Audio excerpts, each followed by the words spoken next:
अपने पसंदीदा शो के फुल एपिसोड देखने के लिए अभी डाउनलोड करें दंगल प्ले ऐप। पलकों की छाँव में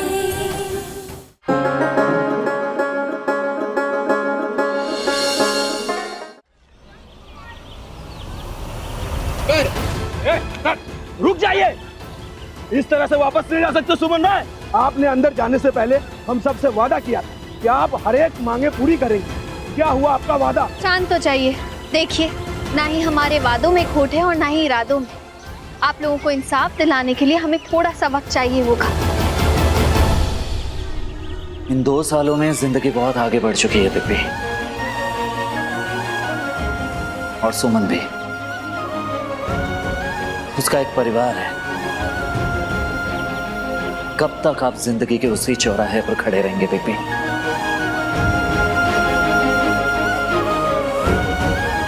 प्लीज मूव ऑन।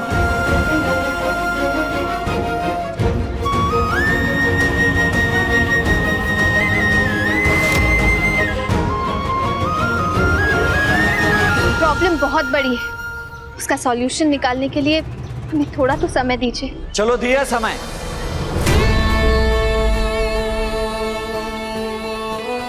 एक हफ्ते का समय दे रहे हैं हम सब तुम्हें, लेकिन इस एक हफ्ते के बाद तुम्हें हमारी हर एक मांग पूरी करनी होगी। और अगर ऐसा कुछ नहीं हुआ तो याद रखना, ये विरोध और खतरनाक होगा, समझे? तानाशाही नहीं चलेगी। तानाशाही नहीं चलेगी। तानाशाही नहीं चलेगी। तानाशाही नहीं चलेगी। तानाशाही। उसकी नौबत नहीं आएगी। हम 7 दिन के अंदर ही अंदर सारे प्रॉब्लम्स का सलूशन निकाल लेंगे और सब कुछ ठीक कर देंगे और आप सबको आपका हक वापस दिलाएंगे। फिर चाहे हमें कितनी भी बड़ी लड़ाई क्यों ना लड़नी पड़े, हम लड़ेंगे।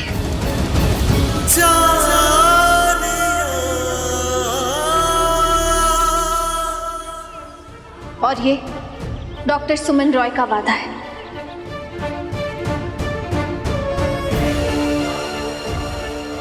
नंदन, प्लीज हमें बताओ ना, घर वाले कहाँ हैं? हमें बहुत चिंता हो रही है। सुप्री, माँ, पापा, दादाजी। पर्सनल बातचीत यहाँ नहीं हो सकती Mrs Suman Roy. Only business.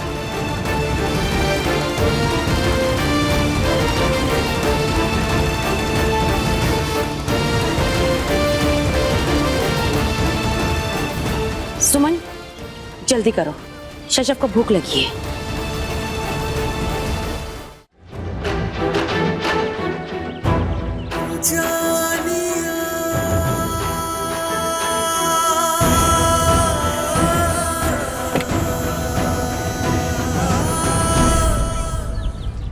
सब ठीक हो जाएगा। नंदन, मुझे लगता है कि हमें सुमन को पूरा सच बता देना चाहिए, नहीं तो कंफ्यूजन कभी दूर नहीं होगी। कौन सी सच है? यही कि आप उसके स्त्री धन के चलते अपने नाम के सारे शेयर्स उसके नाम कर दिया और उसने बड़े ही प्यार से उसे एक्सेप्ट भी कर लिया। ऑन पिप्पी, अब भी आप उससे उम्मीदें लगाए बैठे हुए हैं। क्या हो क्या गया आपको? नंदन, मैं जानता हूं सुमन और मेरे बीच में कुछ ऐसी बातें हैं जो दिलों में खटास पैदा करती हैं, लेकिन जितना मैं सुमन को जानता हूं उतना और कोई नहीं समझता उसे। अगर मैं सुमन को डायरेक्टली वो शेयर्स देता तो वो कभी नहीं लेती, और इसीलिए मैंने ये सब उससे छुपा कर किया। ट्रस्ट मी नंदन, सुमन को उन शेयर्स के बारे में कुछ भी नहीं पता है, इसलिए पैसों को लेकर ये जो भी गड़बड़ हो रही है ना, सुमन का उसमें कोई हाथ हो ही नहीं सकता। बहुत हो गया, अब तो अपनी आंखें खोलिए। सुमन जितनी मासूम दिख रही है अब वो उतनी मासूम रही नहीं। प्लीज बात को समझिए। और ये जो सुमन मासूम बनने का नाटक कर रही है ना, वो इसलिए कर रही है ताकि उसके इमेज पर कोई दाग ना आ सके, और वो अपनी मासूमियत के आड़ में आप जैसे भोले भाले सीधे लोगों का फायदा उठाते रहे। That's it। नहीं मानता मैं ये सब, नहीं मानता। नहीं माना है ना? मत मानिए। वो समय भी बहुत ही जल्द आने वाला है जब आप खुद ब खुद ये बात मानेंगे, ये सच्चाई मानने पर मजबूर हो जाएगा, और ये मेरा दावा है। तो ठीक है नंदन, इस समय कोई सच सामने लाने थे, देखते हैं तेरी गलतफहमियां सच साबित होती हैं या सुमन पर मेरा विश्वास।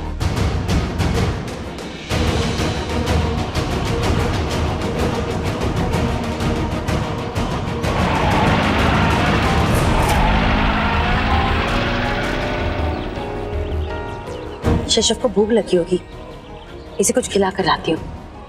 आ जाइए।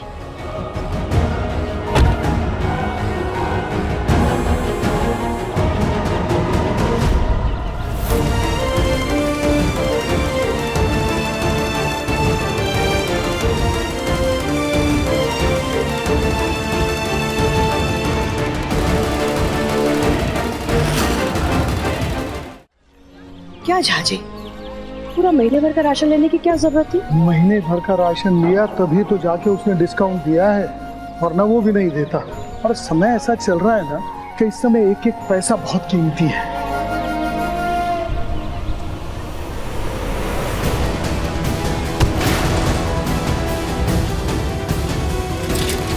झाजी झाजी संभालिए।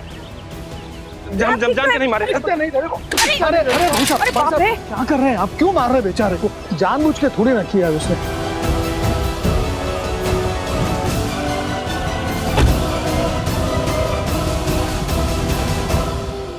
झाजी, आप बिल्कुल ठीक है ना? कहीं चोट तो नहीं लगी? नहीं, मैं ठीक हूँ। चले घर, रिक्शा करने क्या? नहीं, नजदीकी तो है, पैदल चले हैं।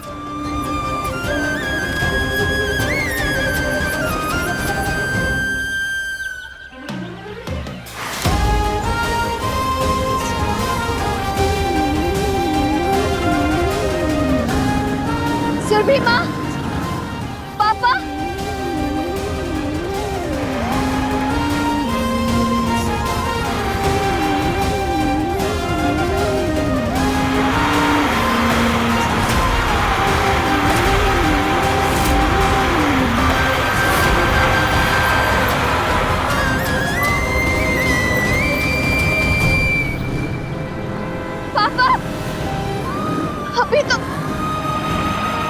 अभी तो यही थे, अचानक कहाँ चले गए? ऐसे कैसे हमारे आंखों से ओझल हो गए? हमें उनको ढूंढना ही है, बहुत सारी बातें करनी है।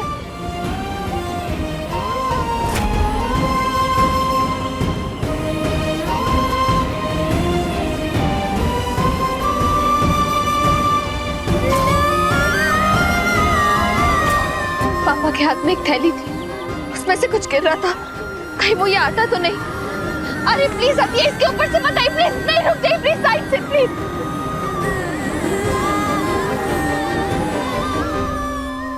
क्या झाजी, धीरे धीरे करके सारा आटा गिर गया और आपको पता भी नहीं चला आपको? सुरभि जी, अगर मुझे पता होता तो क्या मैं ऐसा होने देता?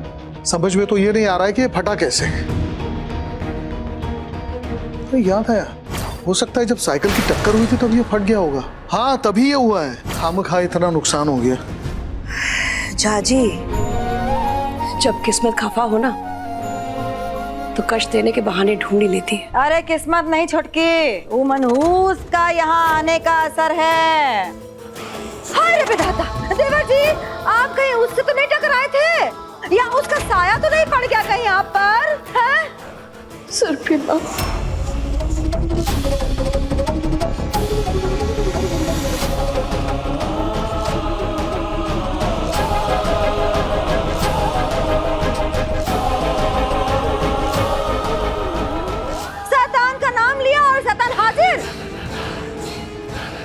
और आते ही कहा क्या देखो, गरीबी में आटा गीला। सुरभि माँ, पापा तब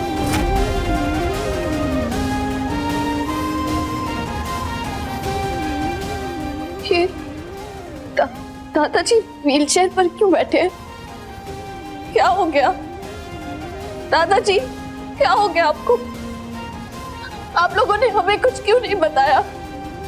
दादाजी, कैसे हुआ ये सब? आप तो बताइए दादाजी। अरे ओ मैडम, चलो, कहाँ चल दी है? बड़ी माँ, वो दादाजी व्हीलचेयर। हाँ, बस तबाही जी हुए हैं, नहीं तो कोई तो उनका अर्थी का पूरा तैयारी करके चल दिया था यहाँ से।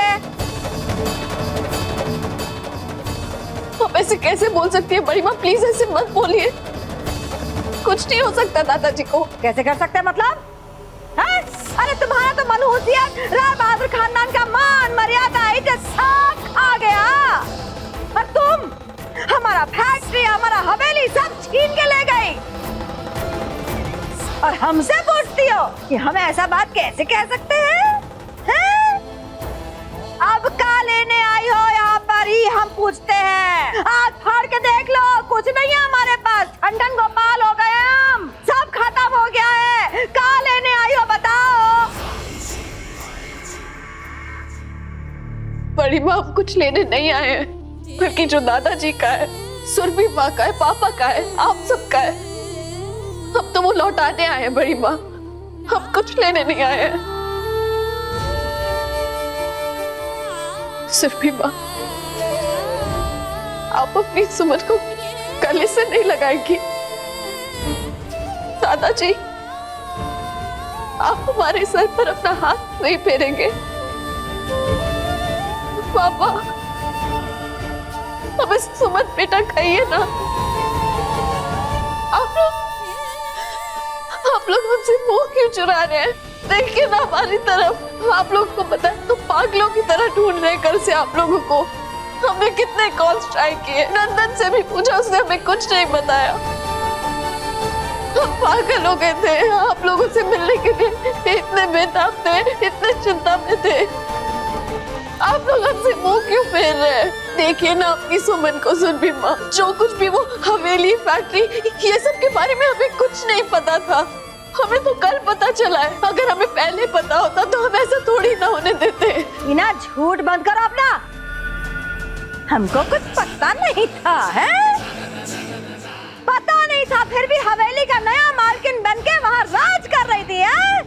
तुम्हारा नहीं मीठा मीठा बात ना अब हम लोग को कोई असर नहीं करने वाला। हाँ बहुत देख लिया तुम्हारा नक्शा। बड़ी माँ ये सब कुछ एक गलत फहमी है। हम ऐसा कैसे कर सकते हैं? ये जो हुआ गलत हुआ, लेकिन अब हम कुछ गलत नहीं होने देंगे। दादाजी वो हवेली कल भी आपकी थी, आज भी आपकी और हमेशा आपकी रहेगी। चलिए आप लोग प्लीज हमारे साथ घर चलिए, हवेली चलिए। वो हवेली आप लोगों के बिना अधूरी है। चलिए सुरभि माँ, बड़ी माँ प्लीज चलिए, वो हवेली आप लोगों का इंतजार कर रही है। प्लीज आरती दीदी चलिए ना, सबको लेके चलिए ना प्लीज। सुरभि माँ आप अब भी बैठी हुई क्यों हैं? प्लीज मानिए ना हमारी बात, लौट चलिए हवेली। आप तो कभी हमारी बात नहीं काटती ना, हमेशा हमारी बात मानती है। चलिए चलिए सुरभि माँ। यहाँ तुम्हारी कोई माँ नहीं रहती।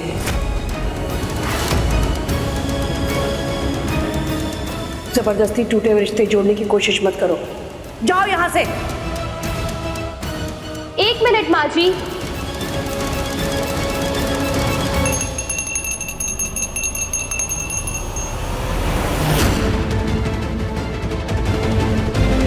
मैं अंशुमन भैया को बुला लेती हूँ।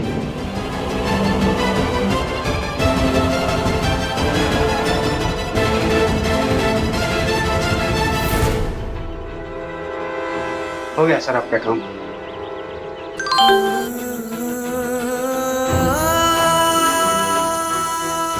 सुमन घर पर आई थी, बड़ी माँ ने बवाल मचा दिया। आप जल्दी से आ जाइए।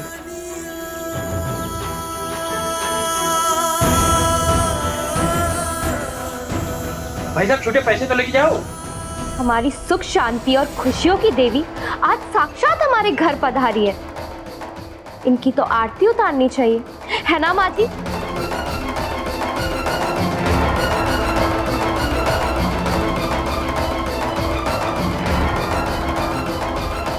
माँ जी उतारिए आरती। इन्होंने हमारी खुशियों के लिए क्या कुछ नहीं किया, हमें कहां से कहां लाकर खड़ा कर दिया। माँ जी लीजिए, उतारिए इनकी आरती।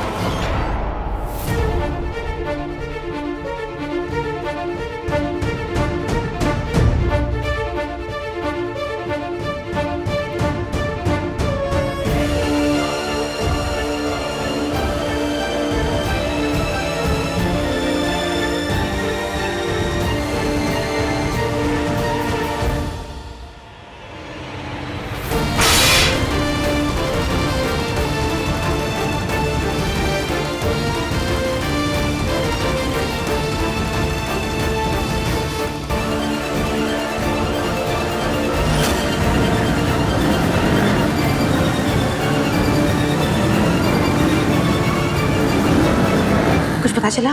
पता नहीं चल रहा है माँ, समझ में नहीं आ रहा है सुमन अचानक कैसे गायब हो सकती है। इसीलिए मैं नहीं चाहती थी कि वो राय बहादुर खानदान के आसपास भी भटके।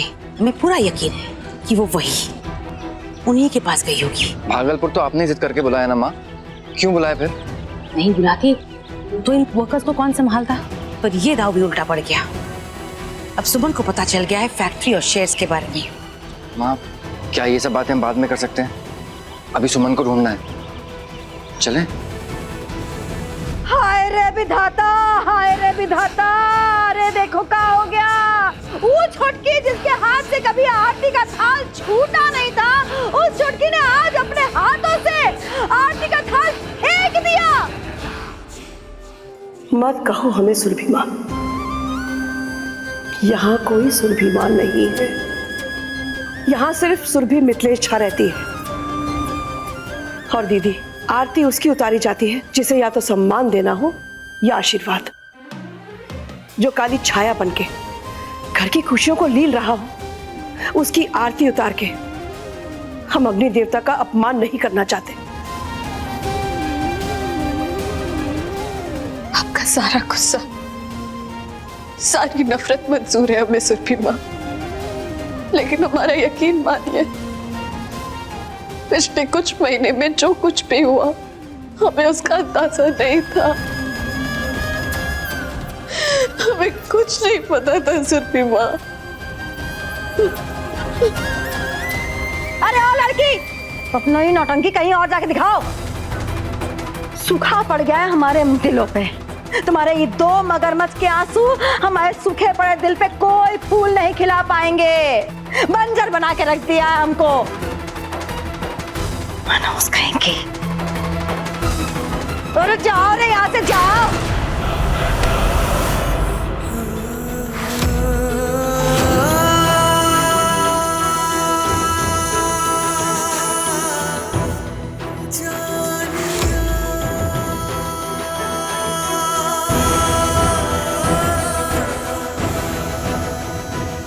सुमन, कुछ मत कहिए मिस्टर अंशुमन झा।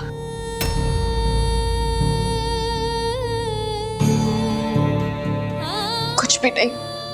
जो कुछ भी हुआ है और जो कुछ भी हो रहा है सब आपकी वजह से। सब कुछ आपकी वजह से। आज पूरा परिवार हमें गुनहगार की नजरों से देख रहा है, सिर्फ आपकी वजह से। ये सब जो कुछ भी हो रहा है सिर्फ आपकी वजह से हो रहा है। आपकी वजह से हर एक रिश्ता छिन गया हमसे, सबको हमसे दूर कर दिया। दादाजी, पापा, आरती दीदी, सुरभि माँ। देखिए सब हमसे मुंह फेर रहे हैं, कोई हमसे बात तक नहीं करना चाहता है।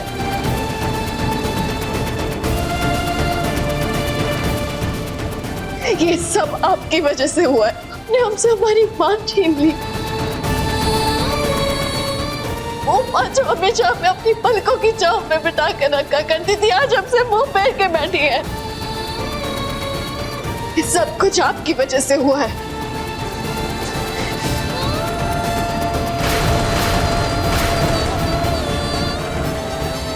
अंशुमन जी, अंशुमन जी,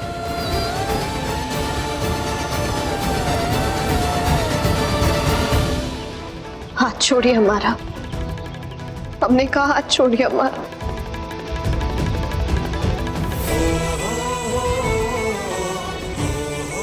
मैं चाहता तो तुम्हें अंदर भी जवाब दे सकता था, लेकिन मैं तुमसे अकेले में बात करना चाहता था। और अच्छा हुआ ये मौका तुमने खुद ही दे दिया।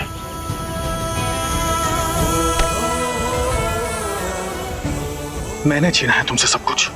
मैंने, ये परिवार, ये रिश्ते, ये सब मैंने छीना है तुमसे। मुझसे मेरा सब कुछ तो तुमने छीना है मिसेस सुमन रॉय। इतनी हैरानी से क्या देख रही हो? भूल गई क्या हुआ था 2 साल पहले? जब तक मैं होश में था तब तक तुम्हारे होठों पे सिर्फ एक ही बात थी कि तुम सिर्फ और सिर्फ मेरी हो और किसी की नहीं हो सकती। उसके बाद ऐसा क्या हो गया? ऐसा क्या हो गया सुमन कि तुमने मेरे होश में आने का इंतजार तक नहीं किया? क्या हुआ था सुमन? बोलो।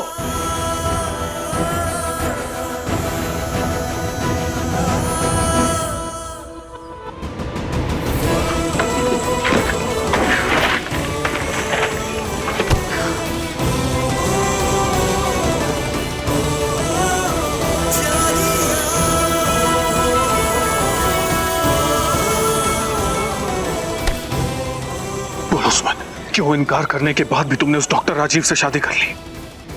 ऐसी क्या मजबूरी थी तुम्हारी? बोलो सुमन, वरना मैं पागल हो जाऊंगा।